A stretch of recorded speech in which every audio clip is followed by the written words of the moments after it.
तरफ से और फॉरेस्ट विभाग की तरफ से अगर नहीं होगा तो जनता खुद केस लेने के लिए तैयार है। वो तालाब को हम लोग काटने के लिए तैयार है। सीधा बात है।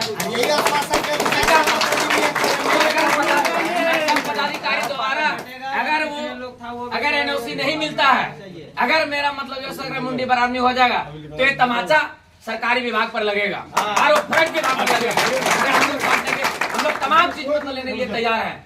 वो फॉरेस्ट विभाग से केस भी लेने के लिए तैयार है अगर वो तालाब में मतलब मिल जाएगा। लेकिन अभी हमारा प्रक्रिया होगा कि सीओ साहब एनओसी मांग करेंगे।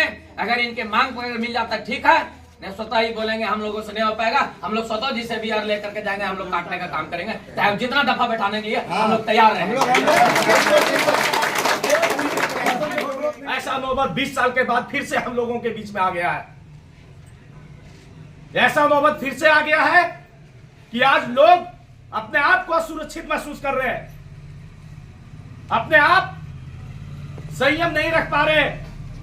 हमारे लोग आज भी यहां के समाज रात में सो नहीं पा रहे कि उसका नींद कैसे उस बच्चे की बेरहमी से हत्या किया गया, और यदि हम हत्या किया गया और अभी हम नेम्ड बाई नेम्ड एफआईआर किए तो वो दो लोग आज कहां है? कहां है? वो महिला रहे या वो पुरुष रहे, दोषी वो भी है। दोषी क्यों है? तो सुन लीजिए, हमारे बीच में थाना प्रभारी भी है, हमारे बीच में अंचलाधिकारी भी है।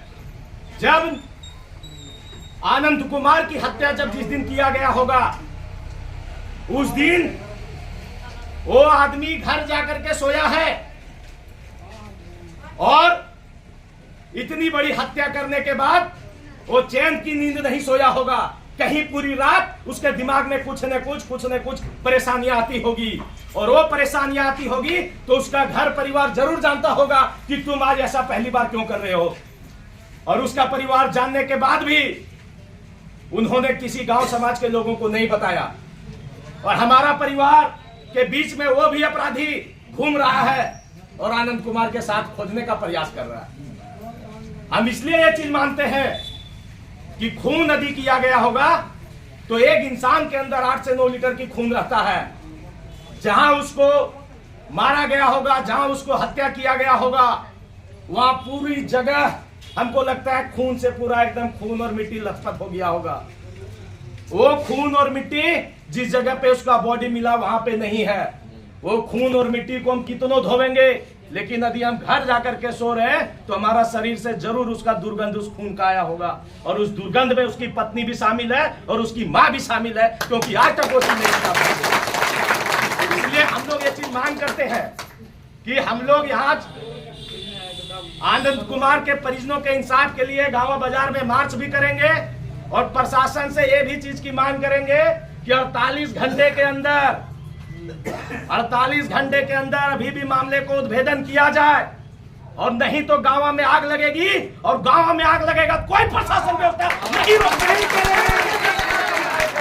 क्योंकि गांव असल लड़कों की धरती है, गांव लाल झंडे की धरती है, और यहाँ की जनता चाहे वो प्रशासन हो, आंधी हो, तूफान हो, सभी चीजों से टकराने के लिए जानती है, और जरूरत पड़ेगा तो फिर से टकराएंगे, क्योंकि हमारा बेटा सुरक्षित नहीं है, मेरा परिवार सुरक्षित नहीं है, तो ऐसा कानून व्यवस्था को कोई मतलब नहीं है। इसलिए हम लोग खुद इस लड़ाई को मजबूती से लड़ेंगे। आप सभी परिवार से हम चाहते हैं कि धैर्य रखिए, एक एक चीज का खुलासा करेंगे, आप लोग संयम रखिए।